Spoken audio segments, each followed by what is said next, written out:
చేయలేకపోతే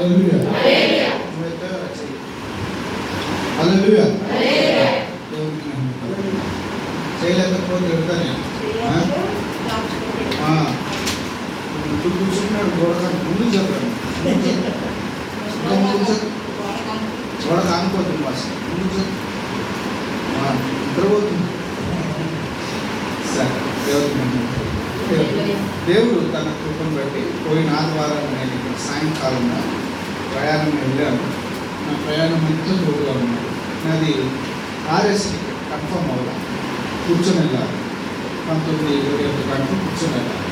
కానీ అక్కడికి వెళ్ళేసరికి ఇక్కడే ఆటో వచ్చి ఆటో ఎక్కే ముందు మెసేజ్ వచ్చింది, బర్త్ కన్ఫర్మ్ అయింది. అలాగే చక్కగా వెళ్ళాను.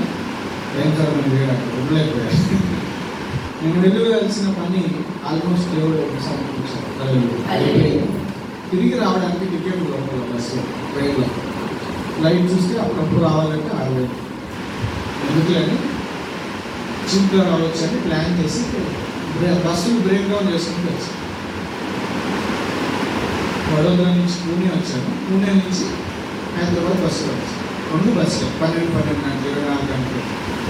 ఇది ఇంచుమించుగా ఒక 2,800 అయిపోయింది. దేవుడు మనకి ట్రైన్ టికెట్ కూడా అంతే. కాకపోతే ట్రైన్ ఏమో డైరెక్ట్ వచ్చేది, ఇదేమో 2 రోజులు పెట్టినాను. దేవుడు నా ప్రయాణం నన్ను సురక్షితంగా మరలా వారికి నాలుగు నిలబెట్టినందుకు దేవుడికి నేను ఒక వాక్యం చూసుకొని మనం ముందుకు వెళ్ళాలి. చూడండి, అపోస్తుల కార్యాలు 17వ అధ్యాయం 29వ వచనం చదివినట్లయితే, అపోస్తుల కార్యంలో 17:29-30 చదివినట్లయితే ఇక్కడ చక్కని మాటలు పౌలు ప్రారంభిస్తూ ఉంటున్నాడు. కాబట్టి మనము దేవుని సంతానమై ఉండి, చూడండి, మొట్టమొదటిది కాబట్టి మనము దేవుని సంతానమై ఉండి మనుషుల చమత్కార కల్పనల వలన మార్చబడిన బంగారునైనను వెండినైనను రాతినైనను దేవతలను కోరి ఉన్నదాన్ని తనకూడదు. రెండవది కింద, ఆ అజ్ఞాన కాలమున దేవుడు చూచి చూడనట్టు ఊరుకున్నాను, కానీ ఎప్పుడైతే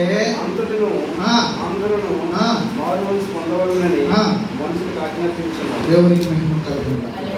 ఎప్పుడైతే అంతటను అందరూ మారు మనసు పొందాలని దేవుడు ఏం చేశాడంట? మనుషులకు ఆజ్ఞాపించాడు. చిన్న ప్రార్థన చేసుకుని బాగా మహిమ గంత ప్రభావాలు చూపిస్తున్నాను. ప్రభువు, ఈ ఉదయకాల సమయంలో మీరు మాతో మాట్లాడమని మీ సన్నిధి కూడి వచ్చినప్పుడు జ్ఞాపకం వచ్చుకొని హృదయములకు కావలసిన మీకు శ్రేష్టమైన మీ మాటలను వినిపించుకోండి. మీరే మాట్లాడాలి. వేస్తున్నాము అడిగి పెట్టుకుంటున్నాం.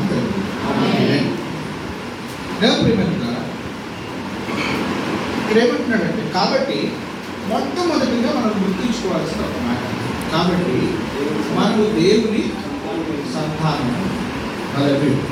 ఎవరి సంతానం? దేవుడి సంతానం. చూడండి,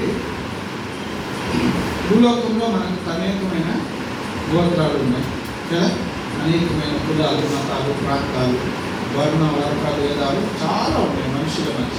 కానీ మనుషులంతా ఒకటే. ఈ మనుషులందరికీ మనం రివర్స్ తీసుకుని వెళ్తే, ఈ జినియాలజీ ఉంటారు కదా, మనిషి పుట్టుక యొక్క రహస్యాన్ని సేవించడానికి వంశావళి, ఈ వంశావళిని వెనక్కి వేసుకుంటూ వెళ్తే బైబిల్ ప్రకారం 7,000 సంవత్సరాల కిందట దేవుడు ఆదామును సృష్టించిన అక్కడ డిఎన్ఏకి అయిపోయింది. అవునా కదా? బైబిల్ ప్రకారం.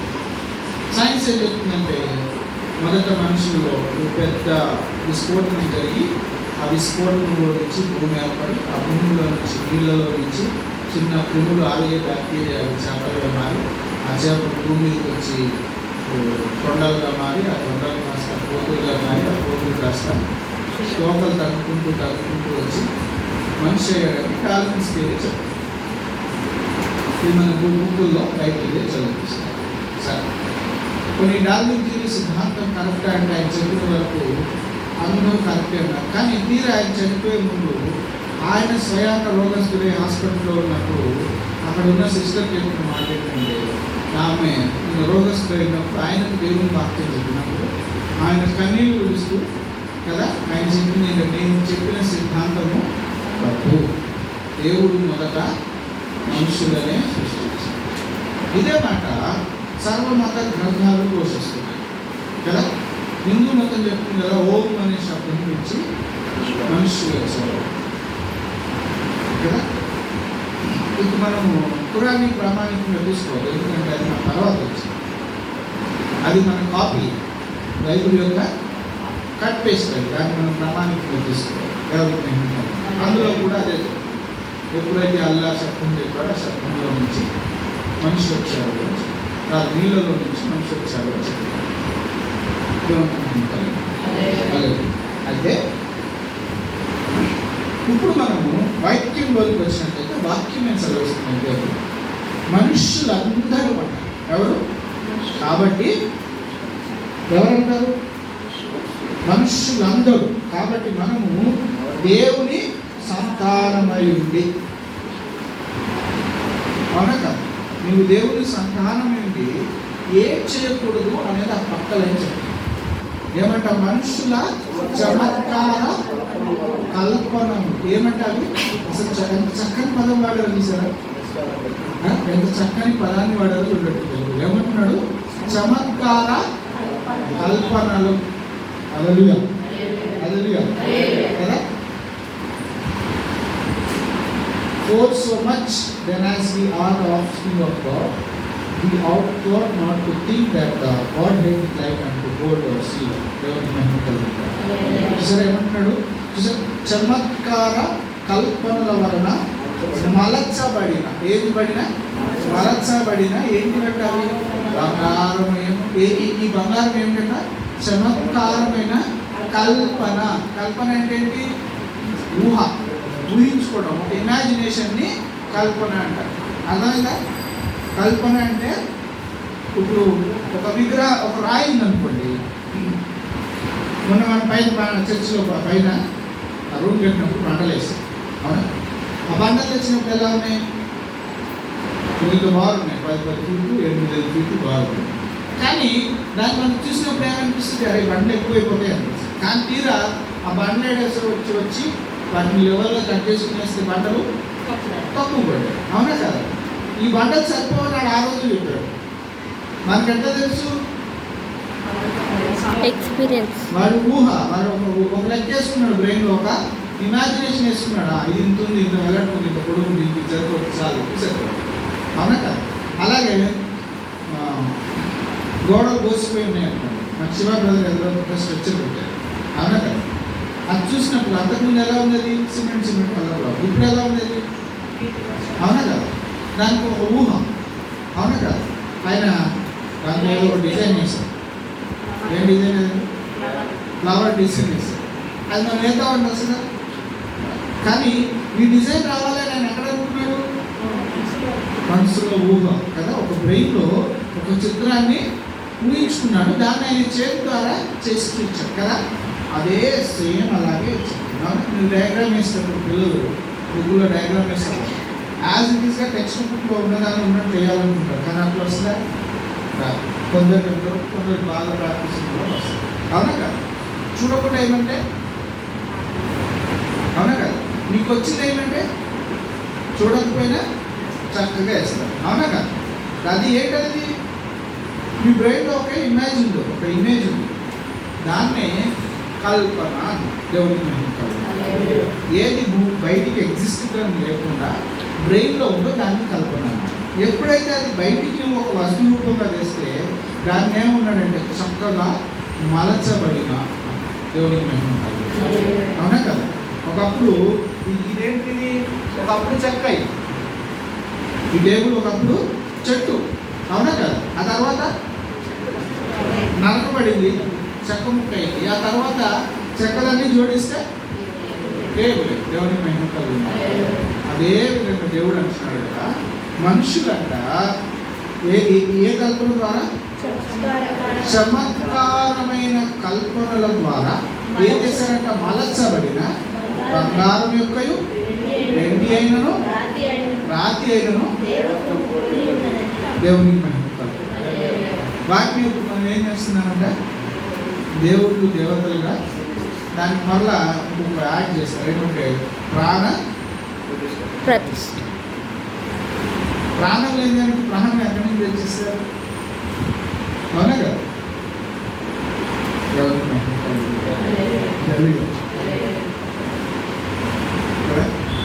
నేను ఒక దగ్గర చదివాను, 1000 రూపాయల చెప్పులు ఉన్నా, 1000 రూపాయలు పెట్టి చెప్పులు ఉన్నా అది గుడి బయటే ఉంటాయి. 20 రూపాయలతో ఉన్న కొబ్బరికాయ మాత్రం ఎక్కడికి వెళ్తుంది? గుడిలోకి. అవునా కదా? కానీ ఈ కల్పన కథలు లేదా ఈ విచిత్రమైన కల్పన ద్వారా చెక్కబడిన మలచబడిన బంగార వెండి రాయి విగ్రహాలకు కదా, ఆహా ఇది దేవుని సృష్టి అని వీళ్ళు అనుకుంటున్నారు. కాదు, ఎవరి సృష్టి? మానవుని యొక్క విచిత్రమైన చమత్కారమైన. అవునా కదా? ఒక గుడి దగ్గరికి వెళ్తారు, పిల్లలు గాల్లో ఎలా ఉంటుందని కింద నుంచి టవల్ తీసుకుంటారు. అవునా? దానికి ఏం చేస్తారు? కొబ్బరికాయలు కొట్టేస్తారు, బొట్టు పెట్టేస్తారు, పసుపు పూసేస్తారు, మొక్కేస్తారు. అది చేసింది ఎవడు? మనిషి. చేసింది ఎవడు? మనిషి. అవునా కదా? ఇదే యెషయా గ్రంథంలో చెప్తాడు. ఏమంటాడో తెలుసా? ఒకడంట అడవికి వెళ్ళి చెట్టును నరుకొస్తాడు. చెట్టును నరుకొచ్చి సగమేమో దాంట్లో మాంసాన్ని వండుకుంటాడు, సగమేమో చలి కాచుకుంటాడు, సగమేమో వాడి ఇంటికి పైకప్పేసుకుంటాడంట. మిగిలిన కర్రతో ఏం చేయాలని, కడుపు నిండింది, చల్ల వెచ్చగా ఉంది, ఏం చేయాలని వాడి కోసం ఒక విగ్రహాన్ని చెప్పుకుంటాడట. ఏం చెప్పుకుంటాడు? విగ్రహం, ఏదో ఒక దేవత మూర్తి, ఏదో ఒక రూపాన్ని కదా. మనమైనా సరే, క్రైస్తవులైనా సరే, ఇప్పుడు చాలామంది ఇళ్ళల్లో మేరీమాత బొమ్మలు ఉన్నాయి. అవునా? రోమన్ క్యాథలిక్ వాళ్ళు, అవునా కదా? వాళ్ళ ఇళ్ళల్లో మేరీమాత బొమ్మలు ఉంటాయి. అవి గురించి చెప్తారు. నాకు ఏం చేస్తారు? ఆదివారం రాగానే ఒక పూలు దండ వేస్తారు, అగరబత్తులు పెడతారు, చీర కూడా కడతారు. దాని ముందు నుంచి ఏం చేస్తారు? జపాలు చెప్తారు కదా. ఏం చెప్పమండి? మంగళవార్త జపం. ఏంటి? మంగళవార్త చెప్పాలి. అందులో ఏమంటుంది? దేవర నిండిన మరియమ్మ వందనం. ఇట్లా వాటికి కూడా ఒక మంత్రాలు, దేవుని మహిమ. ఇవన్నీ ఎవరి పనులు? మనుషుని యొక్క దేవునికి మహిమ. అయితే ఈ మనిషిని యొక్క చమత్కారమైన కల్పన కళల వల్ల వచ్చిన చెక్కబడిన బంగారం, వెండి, రాతి, చెక్క విగ్రహాలకు మనుషులు ఏం చేస్తున్నారంట?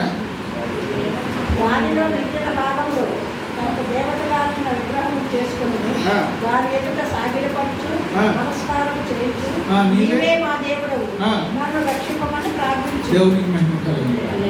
ఇదే మాట, ఇదే క్రియను మనకి మోషే సీనాయి పర్వతం మీదకి వెళ్ళినప్పుడు కూడా చేశారు. వారి చెవులకు, ముక్కులకు అప్పడుకొని అలవర్చుకొని చేసుకున్న బంగారం అంతా తీసుకెళ్ళి ఏం చేశారు? వాళ్ళు దూడని చేశారు కదా. ఆ దూడ ఇప్పుడు మన దేశంలో కూడా కనబడుతుంది. ఆ దూడ అవునే కదా? రాయి ఉంటుంది, రాయి ముందు మూతికి పెట్టుకొని, మూతి ఎక్కడ పెద్దండి? సైడ్ కొమ్ముల నుంచి తొలుస్తానంట కైలాసానికి వెళ్ళిపోతారు. దేవునికి మహిమ కలుగును. ఆ దూడని తీసుకుని ఏమంటున్నారంటే తెలుసా? నీవే మా దేవుడవు, నీవే మమ్మల్ని ఐగుప్తు నుంచి నడిపించావు అని జయ ధ్వనులు చెప్తున్నారు. దేవునికి మహిమ కలుగును. చూసారా? అదే మాట యెషయా గ్రంథంలో ఏం చెప్పాడంటే కర్రతో చెప్పాడు. అవునా? ఇదే విధంగా ఇర్మియాలో ఏమంటాడంటే, ఇదిగో బలిపీఠముల దగ్గర వారి పిల్లలను బలిస్తూ వచ్చారంట. అవునా కదా? ఇప్పుడు మన భారతదేశం ఉందా లేదా? నరబలిస్తారే కూడా చాలా ఇచ్చారు. ఇప్పటికీ అప్పుడప్పుడు పల్లెటూరులో జరుగుతున్నాయి, వార్తలు వస్తూ ఉన్నాయి. దేవుని మహిమ. అయితే మనం గుర్తుపెట్టుకోవాల్సింది ఏంటంటే, ఆ మొదటి లైన్, మనం అందరం దేవుని సంతానము. అవునా కదా? దేవుని సంతానమైన వారు ఏం పని చేయకూడదు? మనుషుని విచిత్రమైన కల్పన ద్వారా చేయబడిన చెక్కబడిన వెండి, బంగారము, రాగి విగ్రహాలకు అసలు ఆ తలంపే మన బుర్రలోకి రాకూడదు. దైవత్వాన్ని కోరినాయని రావద్దు. అవునా? 10 ఆజ్ఞలు ఇస్తే మోషేకు దేవుడు ఏమంటాడు? ఇదిగో భూమి అందున్నవి కానీ, భూమి పైన ఉన్నవి కానీ, ఆకాశంలో ఎగిరేవి కానీ, జలములో నివసించే వాటి ఏ స్వరూపము నీవు చేసుకోవడం, దేనికి నీవు సాష్టాంగపడి నమస్కారం చేయకూడదు. నేనే నీ దేవుడైనా యెహోవాను, నేను తప్ప వేరొక దేవుడు లేడంతే. అవునా? చాలా సందర్భాల్లో దేవుడైన యెహోవా నా జీవము తోడు, నేను ఈ దినాన వాడిని నశించకపోతే అంటాడు. అవునా కదా? ఆ దేశాన్ని నా చేతి నుంచి విడిపించేవాడు ఎవడో చూస్తాను. ఎవరి జీవంతో? ఎందుకంటే తనకంటే గొప్పవాడంటే మనం ఏమంటాము? అవునా కదా? ఇప్పుడు నేనున్నాను అనుకోండి, ఏదైనా నిజం చెప్తున్నా నమ్మట్లేదు అనుకో, అమ్మతోడు నాన్నతోడు అంటారా అనమాట. అవునా? కానీ దేవుడు తనకంటే గొప్పవాడు ఎవరున్నాడు దేవుడి కంటే? అందుకే చాలా సందర్భాలు అంటాడు, ఇదిగో యెహోవాను నేను నా జీవం తోడు దేవుడికి అంటాడు. ఆయన మీద ఆయనే ప్రమాణం చేస్తుంది, ఎవరు లేదు ఆయన మీద గొప్పవాడు. అయితే ఇప్పుడు దానియేలు గ్రంథానికి 5వ అధ్యాయం 23వ వచనం చదువు. దానియేలు గ్రంథం 5వ అధ్యాయం 23వ వచనం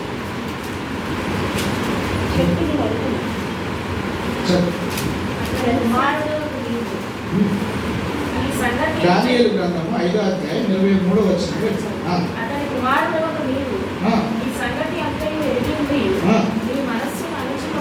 చూడండి, ఇక్కడ ఒక చక్కని మాట, అతని కుమారుడవగు నీవు ఈ సంగతి అంత ఇది తెలుసుకొని ఏమనుకోకుండా, మనస్సును అణుచుకోకుండా పరలోకమందున్న ప్రభువు మీద ఎట్లనగా నీకును అధిపతులను ఉపపత్నులను దేవుని ఆలయ సంబంధమైన ఉపకరణములలో ద్రాక్షారసము పోసి త్రాగవాలని వాటిని తెచ్చి ఉంచుకొని వాటితో త్రాగుచు చూడనైనను విననైనను గ్రహింపనైనను. చూసారా? చూడనైనను విననైనను గ్రహింపలను అయిన చేతకాని వెండి బంగారం, ఏంటంటే చేతకాని వెండి బంగారము, ఇత్తడి, ఇనుము, కర్ర, రాయి అను వాటితో దేవతలను చేయబడిన చేయబడిన దేవతలను స్తుతించితిరి గాని ఏంటంట? నీ ప్రాణమును నీ సకల మార్గములను దేవునికి మహిమ కలుగుతుంది. నీ ప్రాణమును నీ మార్గమును ఏ దేవుని వశములో ఉన్నాయో ఆ దేవుని నీవు నమస్కారపరచలేదు. ఫస్ట్ లైన్ అన్నాడు, ఏమన్నాడు? నీవు అతని కుమారుడవై. ఇది ఎవరి గురించి అంటే రాజైన బెల్షాజరు గురించి. దేవునికి మహిమ కలుగుతుంది. దేవుని ప్రియమైనవారా, బెల్షాజరు అని అర్థం ఏంటంటే ఇది పారసీకుల పేరు కాదు, ఇది ఇజ్రాయిలీల పేరు. అర్థమవుతుందా? ఇది పారసీ పేరు కాదు. నెబుకద్నెజర్ పేరు పారసీ పేరు, అంటే ఇరాకుల పేరు. కానీ ఈ పేరు బెల్షాజర్ అని పెట్టారు. అంటే బెల్ అంటే రాజు, శాసర్ అనగా రాజునకు దేవుడు తోడై ఉన్నాడు అన్నట్టు. దేవుడికి మహిమ కలుగుతుంది. హల్లెలూయా. దేవుడు తోడై ఉన్నాడు, రాజునకు దేవుడు తోడై ఉన్నాడు అని పెట్టి దేవుడు ప్రేమించాడు. ఈయన చరిత్ర అతని కుమారుడు అన్నాడు కదా, ఆ చరిత్ర తెలుసుకోవాలంటే మనం ఇంకొక తిరిగి ఎప్పుడంటే BCE 3020 సంవత్సరాల 6వ శతాబ్దానికి వెళ్ళిపోయాడు.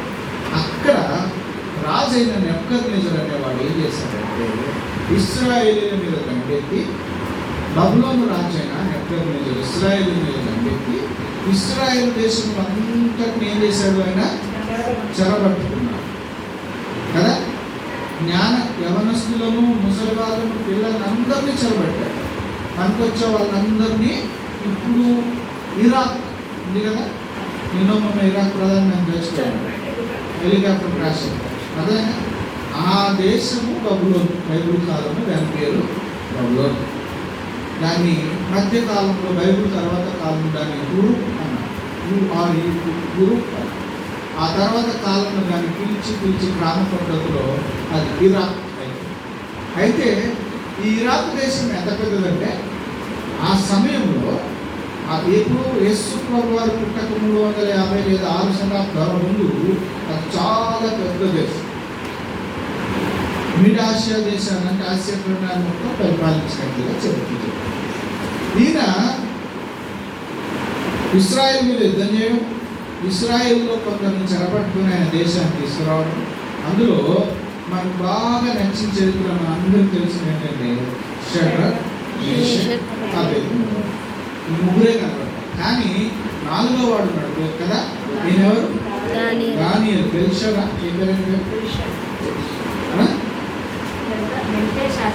బెల్తెషాజర్ అయిన దానియేలు. దానియేలు అనే పేరు నాకు తెలిసింది కల్దీల భాషలో పేరు. షడ్రక్, మేషక్, అబేద్నెగోలేమో అనన్య అను బెల్తెషాజర్ అనే పేరు. అజర్య, అనన్య, మిషాయేల్. ఈ పేరు వాళ్ళే. షడ్రక్, మేషక్, అబేద్నెగో. దానియేలు పేరు కూడా తార్సిక ప్రాంతం. ఆయన అసలు పేరు ఏంటది? బెల్తెషాజర్. అర్థమైందా? ఈ 2 పేర్లు సమానంగా ఉంటాయి. దేవునికి మహిమ. అయితే ఈ నెబుకద్నెజర్ అక్కడి నుంచి వీళ్ళు పట్టుకొచ్చి వీరికి కల్దీల భాషల్లో, విద్యల్లో, రాజజ్ఞానంలో, చదువుల్లో, ఆటల్లో, పాటల్లో అన్నింటిలో వీళ్ళని ఏం చేశారు? తర్ఫీదు చేశారు. ఫస్ట్ ర్యాంక్ వచ్చే పిల్లల్లో చేశారు. రాజు ఒకసారి టెస్ట్ పెట్టినప్పుడు ఇంతమంది పిల్లల్లోకి ఈ 4 ఫస్ట్ సెలెక్ట్ అయిన పిల్లలు. ఎవరు? షడ్రక్, మేషక్, అబేద్నెగో, దానియేలు. ఈ 4 సెలెక్ట్ అయ్యారు. ఈ 4లో వీరిని ఎందుకు పెట్టుకున్నాడంటే రాజ్య సలహాదారులు గాను, రాజ్యంలో ఏదైనా ప్రాబ్లం వస్తుంది దాన్ని సాల్వ్ చేసే మంత్రులు గాను, తర్వాత రాజ్యాంగం ఉంది కదా, మనకు లాయర్లు ఉన్నారు కదా, కోర్టులో ఏదైనా జరిగితే లాయర్ వారు అట్లా వీరిని తెలివిగల వారుగా వీరిని పెట్టుకుంటే ఒక దినం ఏమైపోయిందంటే రాజుకు ఒక ఆలోచన వచ్చింది. అలా దేవతా విగ్రహాన్ని ఏం చేశాడు? నిలబెట్టి నేను ఒక గంట కొడతాను, ఆ గంట కొట్టినప్పుడు అందరూ వచ్చి ఈ విగ్రహాన్ని మొక్కాలి. ఎవరు మొక్కకపోతే వాడిని తీసుకెళ్ళి ఎక్కడేస్తారు?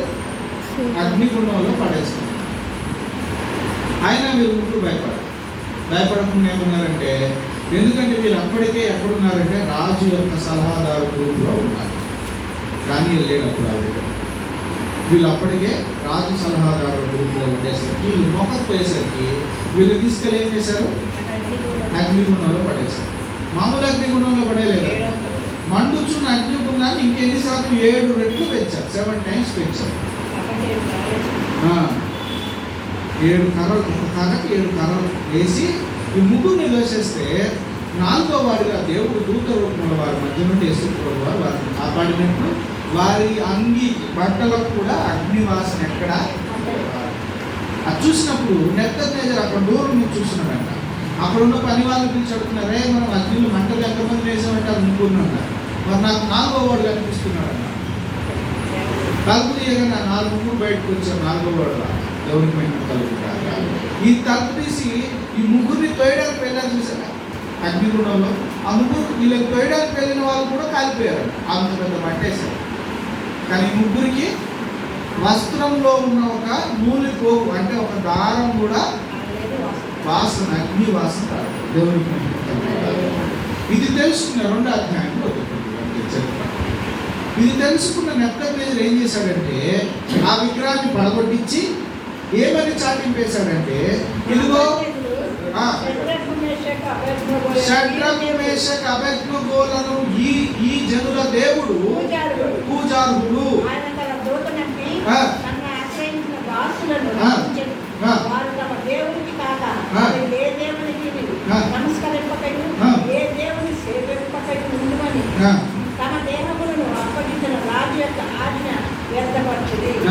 దేవునికి మహిమ కలుగుతారు అని ఆ తర్వాత అంటాడు.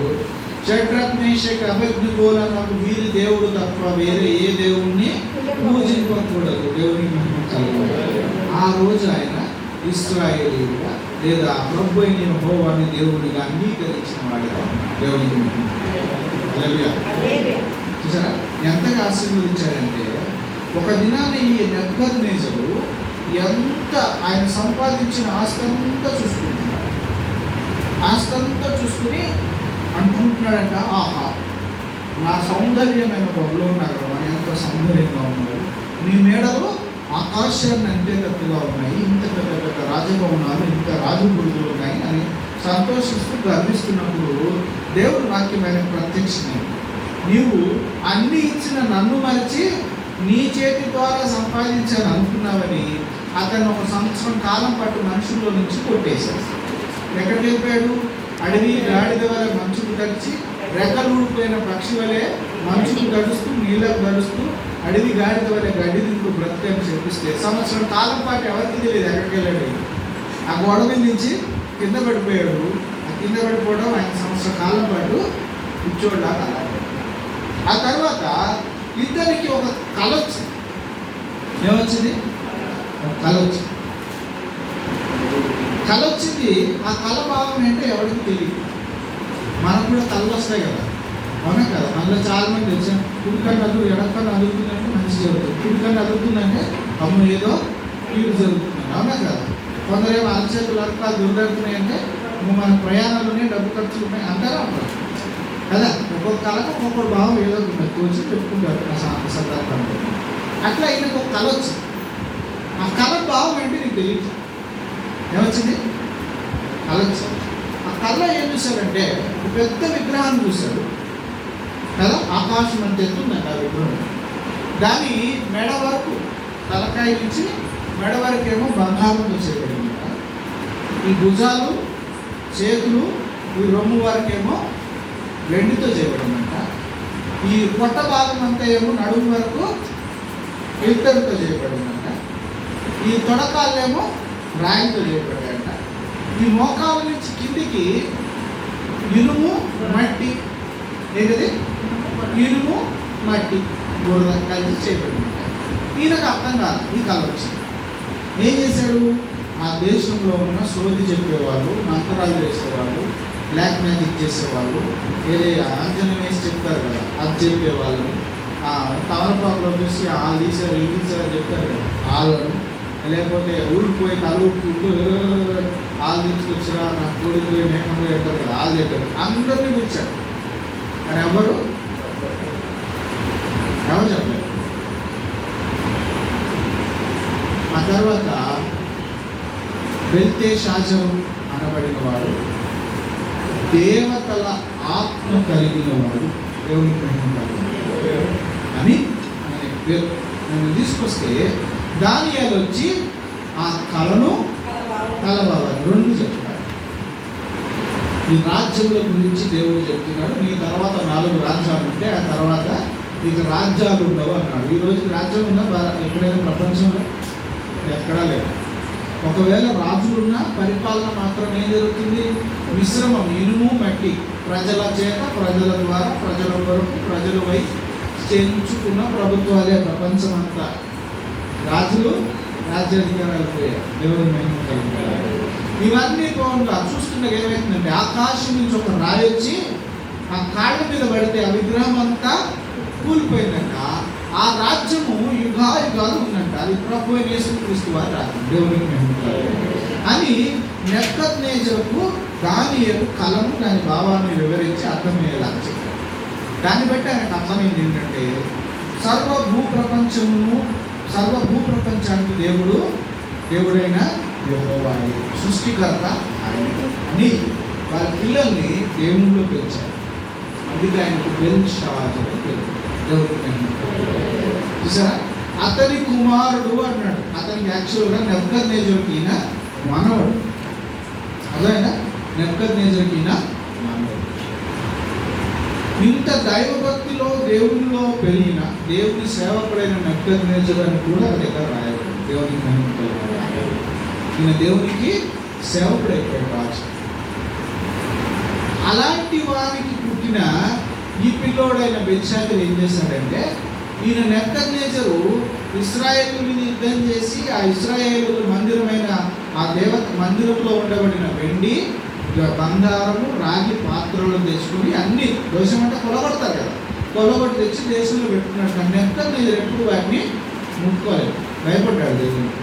కానీ ఈయనకేమనిపించిందో ఏమో మరి, ఏ దురాకుంటుందో కానీ ఈయనకు ఆయన భార్యల ముందు, ఆయన మంత్రుల ముందు గొప్ప పోవడానికి ఏం చేశారంటే వెళ్ళి ద్రాక్షారసం దేవుని మందసంలో, దేవుని మందిరంలో ఉండే ఉపకరణములు అంటే గ్లాసులు, ప్లేట్లలో పెట్టుకొని తిన్నారు. అప్పుడు ఇతర చేశారు దేవునికి మహిమ కలుగును. అప్పుడే వెంటనే ఆయన ఎప్పుడైతే ఆ గ్లాసుల్లో పోసుకొని తాగాడో లేదో ఒక వేలు వచ్చి ఒక లెక్క రాసింది గోడ మీద. చూడండి, చెప్పు. 3వ అధ్యాయము 5వ అధ్యాయము 24. కావున ఆయన ఎదుట నుండి చూసారా ఏమొచ్చిందంటే ఒక అరచేయి వచ్చి ఈ వ్రత రాసింది, అంటే ఈ లెటర్ రాసింది. ఏమని రాసిందంటే ఇదేంటంట శాసనం. శాసనం అంటే ఆర్డర్, అర్థమైందా? గవర్నమెంట్ జీవో, ఇంకా దాన్ని ఎవడు మార్చలేడు. ఆ శాసనం రాశాడంట, చేయొచ్చు, ఒక అర చేయొచ్చు. ఏం వేసిందంట? టెకల్. దానికి ఆయనకి ఇక మట్టిపోయింది. చక్కగా తాగుతూ, భార్యలతో డ్యాన్స్ చేస్తూ, మంత్రులతో చిందేస్తూ, డీజేలు పెట్టుకొని కదా. అప్పుడు డీజేల్లో కానీ వాయించే వాళ్ళు ఉన్నారు కదా, డబ్బులు కొట్టేవాళ్ళు, వీణలు వాయించే వాళ్ళు ఉన్నారు కదా. మ్యూజిక్ పెట్టుకొని పాటలు పాడుతూ, తాగుతూ, డ్యాన్స్ చేసుకున్నవాడు అదేంటో అర్థం కాకుండా దెబ్బకి మధ్య బ్లాక్ అయిపోయి ఏమైపోయాడు? ఒడిగిపోయి కింద కూలబడ్డాడు. ఆయన ముఖం కింద చదివితే ఆ రాత్రి అంటే ఏ రోజు? ఎప్పుడైతే ఆ లెటర్ వచ్చి రాసిన, ఒక చెయ్యి వచ్చి ఉత్తరం రాసిందో ఆ రాత్రే పిలిచారు. ఏమని రాసింది తెలుసు అక్కడ? అంటే నేను నా త్రాచులో నిన్ను తూచితిని, కానీ నువ్వు తక్కువగా కనబడ్డావు కనుక నీ రాజ్యంలో తీసి నేను పారసీలకును మాదీయులకును దేవునికి హల్లెలూయా. అప్పటి వరకు ఒక రాజ్యంలో ఉన్న ఈ కల్దీల దేశం అంటే ఈ బబులోను దేశం ఇప్పుడు ఎప్పుడు ఏమైపోయింది? 2 అయిపోయింది. ఏమైంది? కల్దీలు ఒకటి అయిపోయారు, మాదీయులు. దేవునికి ఇదంతా ఎందుకంటే దేవుని పిల్లలమైన మనము, దేవుని సంతానమైన మనము ఏం చేయకూడదు? మనుషుని యొక్క చమత్కారమైన కల్పన, ఏమేపు కల్పన మలచిన, కల్పనల వలన మలచిన వెండి, బంగారము, రాయి, చెక్క, కర్ర, వీటిలో దేన్ని నువ్వు దేవతగా చేస్తున్నావు. అందువల్ల నీ ప్రాణాన్ని కాపాడుకోవాలంటే నీవు దేవుని ఆశ్రయించాలి. నేను అది ఆశ్రయించలేదు.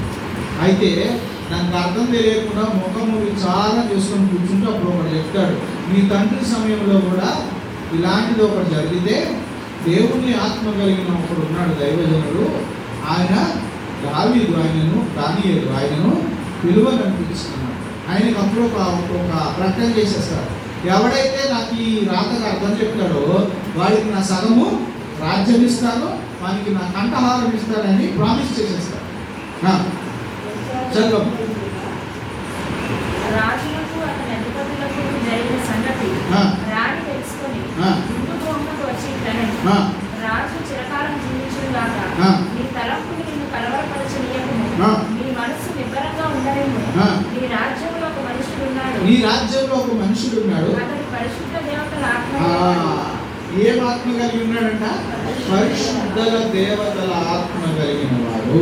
నీ తండ్రి కాలంలో అతడు దైవ జ్ఞానం వంటి జ్ఞానమును చూసారా? నీ తండ్రి కాలంలో కూడా అతడు దైవ జ్ఞానం వంటి జ్ఞానమును, బుద్ధియు, తెలివియు గలవాడై ఉండుట మీ తండ్రి కనుగొనెను గనుక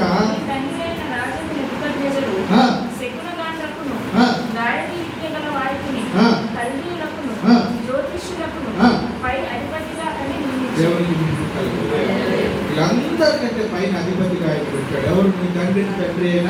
నెబుకద్నెజర్ ఈ దానిలో. అయితే దేవుడు ప్రియమైన నీవు ఏ రోజైతే దేవుణ్ణి విస్మరిస్తావో, అంటే నేను దేవుని యొక్క కుమారుడిని, దేవుని పిల్లలము, దేవుని సంతానమని విస్మరించి లోకం వైపు చూస్తావో, ఆ రాత్రి లేదా ఆ క్షణమే మన ప్రాణానికి మనము ఉపదేశిస్తున్నాం. అవునా కదా? ఇంకెంటాడు కదా, మొదటి సమయాలు రాసిన గ్రంథం కదా, మొదటి సమయాలు రాసిన గ్రంథము, మొదటి సమయాలు రాసిన గ్రంథం 25-29 అంటాడు కదా. చూడండి, నిన్ను హింసించుటకైనను నీ ప్రాణము తీయుటకైనను ఎవడైనను ఉద్దేశించిన ఎడల నా ఏలిన వాడవను నీ ప్రాణము నీ దేవుడైన యెహోవా యందున్న జీవపుటలో కట్టబడును. ఒకడు వడిసెలతో రాయి విసిరినట్లు ఆయన నీ శత్రువుల ప్రాణములను విసిరివేయును. దేవునికి మహిమ కలుగును. హల్లెలూయా, హల్లెలూయా కదా. దేవుని ఎందుకున్నంత కాలం భయపడాల్సిన పని లేదు. అవునా కదా? దేవుని ఎందుకున్నంత కాలం నువ్వు భయపడాల్సిన పని లేదు. ఎందుకో తెలుసా? ఒకడు వడిసెలలో రాయి పెట్టి విసిరేసినట్లంట నీ శత్రువుల ప్రాణమునైనా విసిరేస్తాడు. అంతేకాదు, వచ్చినాడు కదా, నువ్వు అస్సలు భయపడద్దు, దేనికి భయపడద్దు. మనం ఎందుకో తెలుసా? నీ ప్రాణము ఆయన యొక్క ఒక జీవము మూట ఉందంట, అందులో కట్టబడి ఉందంట. దేవునికి మహిమ కలుగుతాడు. అది అంటాడు నీ దేవుడైన యెహోవా అంటాడు. ఏమంటాడు తెలుసా? ఇదిగో చూడుము, నిన్ను నా అరచేతుల్లో చెప్పుకున్నాను, ముదిగి వచ్చే వరకు నేను ఎత్తుకొని వాడను నేనే. హల్లెలూయా. అలాంటి గొప్ప దేవుడిని కలిగిన మనం, ఆ దేవుని సంతానమైన మనము ఈ లోకము దాని ఆశల వైపు చూడకూడదు. అర్థమవుతుంది? చూసిన బెల్షాజరు తన ప్రాణాన్ని ఆ రాత్రిలోనే కల్దీయులకును మాదీయులకును ఆ దేశము విభజించింది. ఏ రోజు అది రాయబడిన క్షణం. మనం ఎవరికి భయపడాలంటే చూడండి, ఇంకొక మాట ఉంటుంది. కీర్తనలు 66 కీర్తన 9. జీవప్రాప్తులుగా అంటే జీవం పొందిన మనుషులుగా, బ్రతుకుంటున్న మనుషులుగా మమ్మలను కలగజేవాడు ఆయనే, ఆయనే నా పాదములను కదలలేడు. అలాగే హెబ్రీ 12 అంటాడు చూడండి, హెబ్రీ 12:9 అంటాడు, మరియు శరీర సంబంధులైన తండ్రులు మనకు శిక్షకులై ఉండి వారి యందు భయభక్తులు కలిగి ఉండి అట్లయితే ఆత్మలకు తండ్రి అయిన వానికి మరి ఎక్కువగా లోబడి బ్రతకవలెను కదా. దేవునికి మహిమ కలుగును. ఎవరికి? ఆత్మలకు తండ్రి అయిన వారికి ఏం చేయాలంట? వారికి ఎక్కువగా. ఎవరికి భయపడాలి? మన తల్లిదండ్రులకు భయపడాలి. కానీ అంతకన్నా ఎక్కువ ఎవరికి భయపడాలి? దేవునికి భయపడాలి. అందుకంటాడు, యెహోవా యందు భయభక్తులు గలవాడు ధన్యుడు. యెహోవా యందు భయభక్తులు జ్ఞానమునకు మూలము, యెహోవా యందు భయభక్తులు జీవమునకు మూలము, యెహోవా యందు భయభక్తులు సంపదలకు మూలము. దేవునికి మహిమ కలుగును. హల్లెలూయా. అన్నిటికీ మూలం ఏంటంటే నీవు యెహోవా యందు భయభక్తులు కలిగి, దేవుని యందు భయభక్తులు కలిగి. చూడండి, దేవుని కలుగును. హల్లెలూయా. చూడండి, హెబ్రీయులకు రాసిన పత్రిక 1వ అధ్యాయం 3వ వచనం అంటాడు, ఎవరు యేసు ప్రభువారి గురించి పౌలు గారు వివరిస్తున్నాడు. ఏమని వివరిస్తున్నాడో చూడండి. ఆయన దేవుని మహిమ యొక్క తేజస్సు. తేజస్సు అంటే ఏంటి? ప్రేమ. తేజస్సు అంటే ప్రతిబింబం కాదు. ఇప్పుడు మా బైబుల్ అలా ఇప్పుడు ప్రతిబింబం అన్న తేజస్సు. ఇప్పుడు లైట్ వేసామనుకోండి, ఇప్పుడు వేసామనుకోండి, దీని ఇంకొక చిత్రం కనిపిస్తుంది కదా, దాని చుట్టూ ఒక వలయం ఉంటుందా? లైట్ చుట్టూ మనం ఇట్లా లైట్ చూస్తే దాని చుట్టూ ఒక వలయం కనబడుతుంది కదా, దాన్ని తేజస్సు అంటారు. ఆ తేజస్సు తత్వము యొక్క మూర్తివంతమైన. చూడండి, తత్వము అంటే అది కనబడేది కాదు, దాన్ని కేవలము వివరించగలుగుతాం. అర్థమైందా? వివరించగలుగుతాం. ఏదేమైతే మనం చూపించలేకుండా, ఇప్పుడు మీకు అణువులు పరమాణువుల గురించి చెప్పామనుకోండి, ఆటమ్స్ గురించి చెప్పామనుకోండి, ప్రోటాన్స్ న్యూట్రాన్స్ గురించి ఎలక్ట్రాన్స్ గురించి చెప్పామనుకోండి, మీకు కనబడితే మనకు కనబడితే, కానీ వాటిని మనం ఏం చేస్తాం? చదువుకొని అర్థం చేసుకుంటాం, అవునా కదా?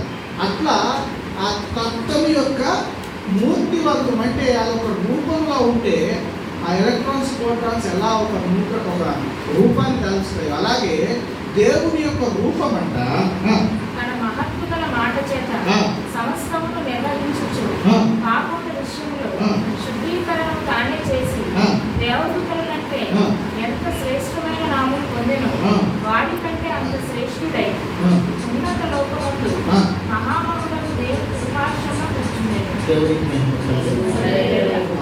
ఆ యొక్క మూర్తిత్వం యొక్క తత్వం యొక్క మూర్తిత్వమును, ఆ దేవుని యొక్క తేజస్సు లేదా ఆ గొప్ప నామముల కంటే అన్నిటికంటే గొప్ప నామం కలిగి దేవుని యొక్క కుడి పార్శ్వమున కూర్చున్నవాడు నిన్ను నన్ను రక్షించిన మన ప్రభువైన యేసుక్రీస్తు. దేవునికి మహిమ కలుగుగాక. హల్లెలూయా. ఆయన పిల్లల. దేవునికి మహిమ కలుగుగాక. ఎవరి సంతానము? దేవుని.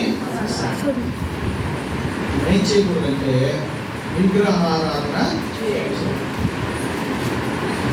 దేవునికి వ్యతిరేకమైన ఏ పని మనల్ని గుర్తించిన వాడు కదా, మన ఆత్మలను రక్షించువానికి మరి ఎక్కువగా మనము లోబడి భయపడు. అది క్రైస్తవులు చేయవచ్చు. ఇవాళ క్రైస్తవులు కూడా గుంపులో అదే అంటారు, గుంపులో కూడా నలుగురితో నారాయణలాగా అలా అనకూడదు. మీరు లోకమును ప్రత్యేకించబడిన వారు, మీరు లోకంలో నుంచి ఏర్పాటు చేయబడిన వారు, మీరు లోకమునకు వెలుగై ఉన్నారు, మీరు లోకమునకు ఉప్పై ఉన్నారు. దేవునికి మహిమ కలుగుతారు. అలాంటి నీవు కదా కూరలు అన్నీ వేసినా ఉప్పు లేకపోతే రావునా కదా. అట్లాగే క్రైస్తవుడు అనేవాడు భూలోకంలో లేకపోతే భూమి మీదుగా దేవుని చూడాలి, దేవుని ప్రేమ. కాబట్టి నీవు నేను మన ఆత్మలను రక్షించువాడు, వాటిని కాపాడువాడైన ప్రభువు దేవాలయుడైన క్రీస్తులకు మాత్రమే లోబడాలి, ఆయనకు మాత్రమే మనము నమస్కరించాలి. అట్లయితే నీ ప్రాణము ఆయన యొక్క జీవపుటలో కట్టబడి భద్రం చేయబడింది. ఇదే మాట కీర్తనకారుడు అంటే ఒక మాట చూసుకున్నాడు. ఏమంటాడంటే కీర్తనకారుడు ఇక్కడ 36వ కీర్తన 9లో నీ యొక్క జీవపూట కలదు, నీ వెలుగును పొందే మేము వెలుగు చూస్తున్నాము. హల్లెలూయా. ఆయన దగ్గర మాత్రమే జీవపూట ఉంది, ఆయన దగ్గర మాత్రమే వెలుగు ఉంది. ఆ వెలుగును బట్టి మనము వెలుగు చూస్తున్నాం. చిన్న మాట దేవుడు మనకి ప్రార్థన చేసుకుంటాం. చూసుకున్నట్లయితే అన్ని కలిగినవా అద్భుతీయ ప్రేమమయ మీకు అనేకమైన వేలాది కోట్ల వందనాలు నాతో మాట్లాడే వదనాలైన ప్రభు ఉదయకాల సమయంలో మీరు మాతో మాట్లాడే విధానానికి వదనాలు. వాక్య హృదయంలో భద్రపరుచుకున్నాయని మేము నీ సంతానమని ప్రభు బెల్షాజరైతే మర్చిపోయాడు. కానీ నెమ్మది దేవుని సేవకుడని అతను దేవుని వాక్యాన్ని బహుగా నమ్మాడని, నేను నమ్మాడు బ్రతికాడని లేఖనాలు సెలవిస్తుంది. కానీ ప్రభు అతడు దాన్ని మర్చిపోయాడు. ఆయన ఇదిగో నీవు జీవం ఇచ్చివాడవని, నీవే ప్రాణదాతవని, నీవే పోషకుడవని ఎరగక అతడు తన హృదయంలో గర్వించినందుకు ప్రభు ఇదిగో అతని జీవితాన్ని మా ప్రాణం ఆ రాత్రి కాలంలో తీసుకొస్తాం. అయితే ప్రభువా నువ్వు దాన్ని మనం సూచిస్తూ అంటున్నావు కదా ఆయన, మనుషుల యొక్క చమత్కారమైన కల్పనల ద్వారా మలచబడిన బంగారం, వెండి, రాయి, చెక్క విగ్రహములకు మనం మొక్కక తిన్నాం. ఇదిగో నిత్య జీవమును తేజస్సును వెలుగునైవి తిన్నాయన. అయా దైవత్వమునకు మూర్తిత్వముగా తత్వం యొక్క మూర్తముగా నీవు మా మధ్యను నివసించి బ్రతికి చూపించగలిగావు. నిన్ను పోలి అన్నిటికంటే మరి అందరికంటే వెచ్చైన నామమును తండ్రి కుడిపార్శ్వము కూర్చున్న మా ప్రభు ఇదిగో నీ సన్నిధిలో నీ నామంలోనే రక్షణ, నీ నామంలోనే మాకు వెలుగు జీవమున ఎరిగి నీలో నివసించి మాకు కలిగిన ఈ విశ్వాసం అంతవరకు గట్టిగా పట్టుకుని ముందుకు పోలేకపోవచ్చు. ఇప్పుడు మేమందరినీ చేతులకు అప్పచెప్పుచుండగా ఈ కృపా బలపరచమని విశ్వాసంలో పరిమితిని కృప ఇంకా పెంచమని దినదినం మేము ఎదిగే పిల్లలుగా విశ్వాసంలో బలపడే కృప దయచేసి నడిపించాం. యేసు నామమున ప్రార్థించుకుంటున్నాము.